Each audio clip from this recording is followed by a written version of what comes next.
This is unified champion and boxing assassin Gennady Golovkin. And it's a miracle we even know who he is. You see, he was never supposed to be a star. At 30 years old, his promoter ran out of money, champions refused to face him, and he had never fought outside of Europe. Most fans didn't even know his name. He was just some guy from Kazakhstan, tucked away on HBO's Boxing After Dark.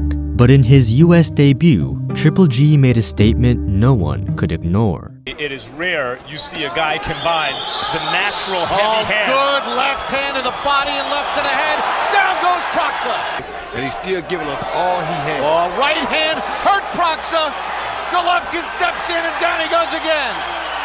With a terrifying knockout, big-time boxing got its first taste of the boogeyman. For the next decade, champions would avoid him, challengers would get punished by him, and he would never truly get the recognition he deserved, at least until it was too late. He was a high-risk, low-reward fight. Those who stepped up didn't just lose, they got hospitalized. And those who should have fought him in his prime were simply too scared. The boogeyman can take many forms. An unknown Olympian who's never fought overseas, a giant who's quietly knocking out champions in sparring, and even a formidable southpaw from Brockton, Massachusetts. The boogeyman is often the best-kept secret in boxing, but once he reveals himself, no one wants to be his next victim.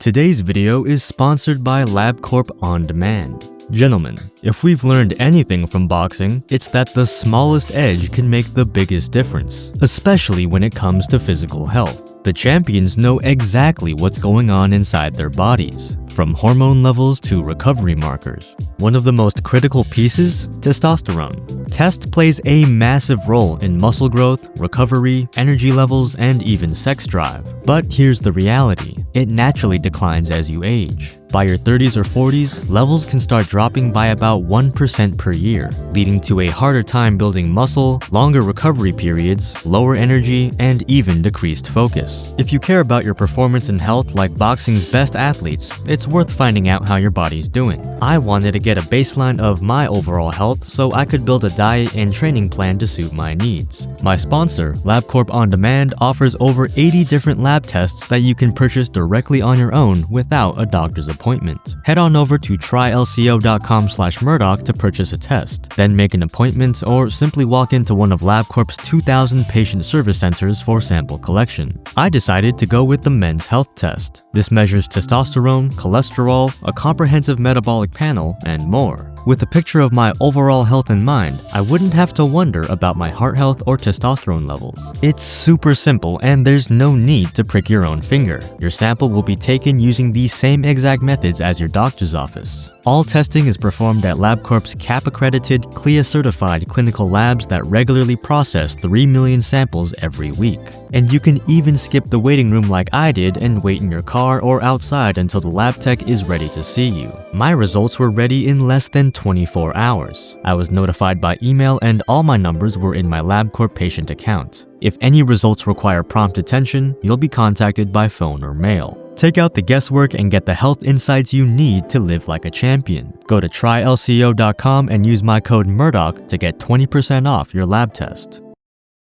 Boxing is full of characters, champions, contenders, superstars, and even villains. But the boogeyman is a term saved only for the most feared and dangerous of fighters. Some boxers are destined for stardom, given a fast track from Olympic gold to the title. With major sponsors and a savvy promoter, as soon as they turn pro, the marketing machine is immediately pushing them towards championships, pay-per-views, and the mainstream spotlight. They're good in front of the camera and know how to sell a fight. Think Anthony Joshua or Sugar Ray Leonard, the kind of athlete that has everything the boogeyman doesn't. He instead often arrives as a rumor, whispers of an unnamed Mexican prospect hurting the champ in sparring, or an Eastern European amateur champion stuck at home with a bad promoter. By and large, they're from somewhere other than America or the UK. Because they don't speak English, they're hard to market, and because they're dangerous, it's hard to find them an opponent. But being skilled and avoided isn't enough to earn the label. A point fighter from Cuba or a technician from Philadelphia could never bear the tag.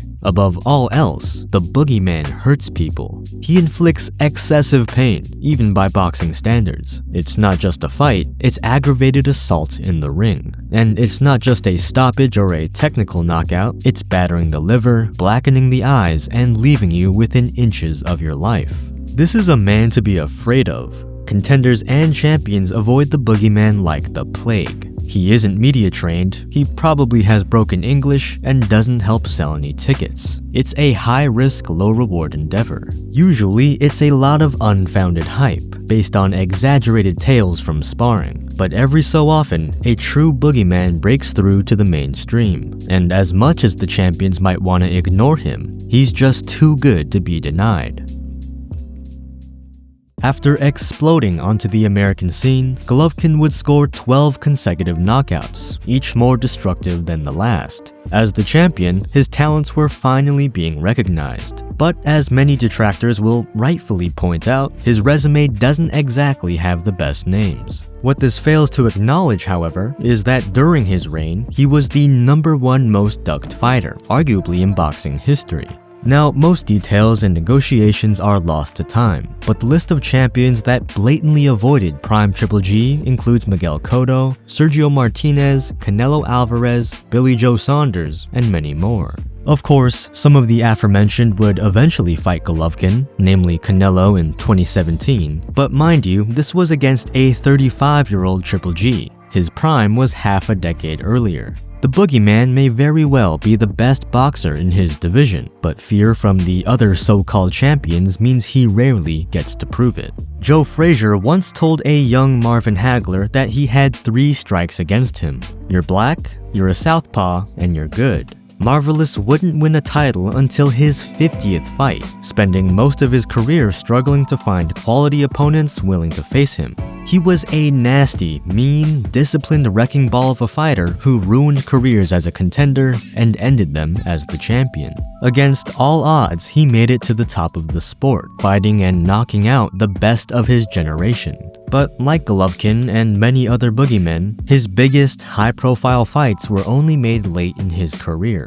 In his autobiography, Sugar Ray Leonard has, as much as pride would allow, admitted that he noticed Haggler slowing down in his previous fight. He saw an aged, battle-worn champion and knew it was time to strike. Boogeymen are widely avoided up until their first sign of decline. Then suddenly everyone is eager to send the offer. But since Haggler in the 80s and Golovkin in the 2010s, a true boogeyman has been hard to find. Luckily, Turki Al-Sheikh may have just created one. As the heavyweight division has the highest capacity for pain and punishment, many have tried to claim the title.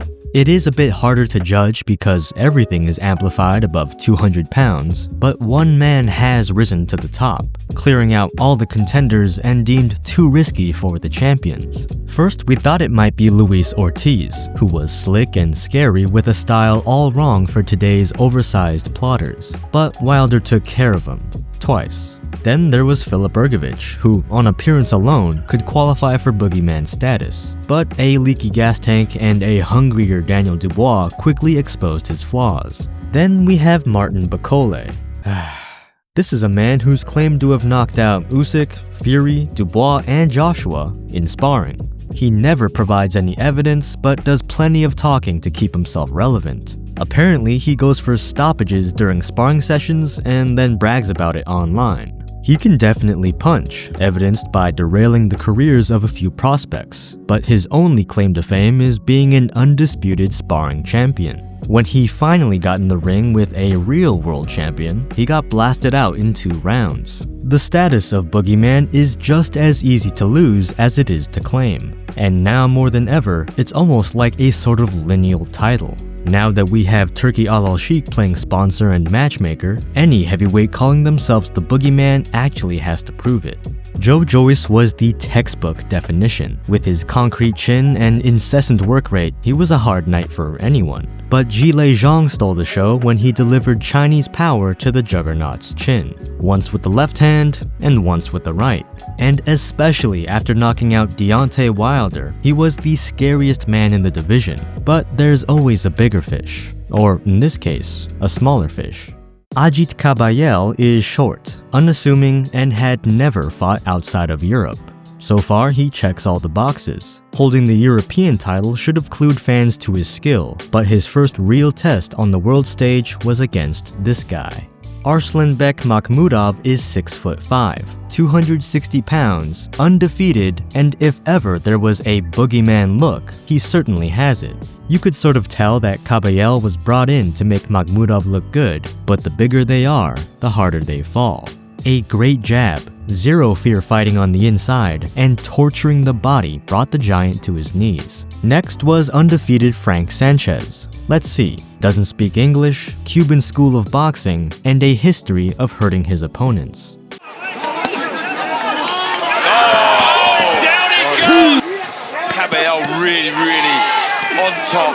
And he's put him down again! Another body shot knockout. So who's the real boogeyman? The power puncher from China or the body snatcher from Germany? Zhang started fast, and it wouldn't take long for the sniper left to make an appearance. But Kabayel got back up and did what he does best. Get in the pocket, dig to the body with combos, and chop down the tree. The man responsible for countless devastating knockouts was writhing in agony. The boogeyman title had been transferred. Ajit Kabayel was put through the ringer by Turki, brought in as the B-side against 3 absolute monsters, all bigger and supposedly better. Now, no one is lining up to fight Kabayel, just like Golovkin and Haggler before him. He definitely deserves a title shot, but I'm not sure if he commands the star or earning power to actually get it. He's the biggest threat to the throne, and if the champions are paying attention, they're probably scared for their ribs. They may have granite chins, but no one has a granite liver. And as the boogeyman, we can, sadly, kinda predict his career. He'll win the title via a vacant belt or a weak champion. The fights that should be made will only be discussed, as big-name fighters will avoid him as he dominates the division. And once he inches past his prime, a fan-favorite, hyper-promoted superstar will challenge him in a mega fight. It'll be close and it'll be entertaining, but ultimately Kabayel will find himself on the wrong side of a decision. It happened to Haggler against Leonard, and it happened to Triple G against Canelo. Let me know in the comments, what do you think is next for Ajit Kabayel?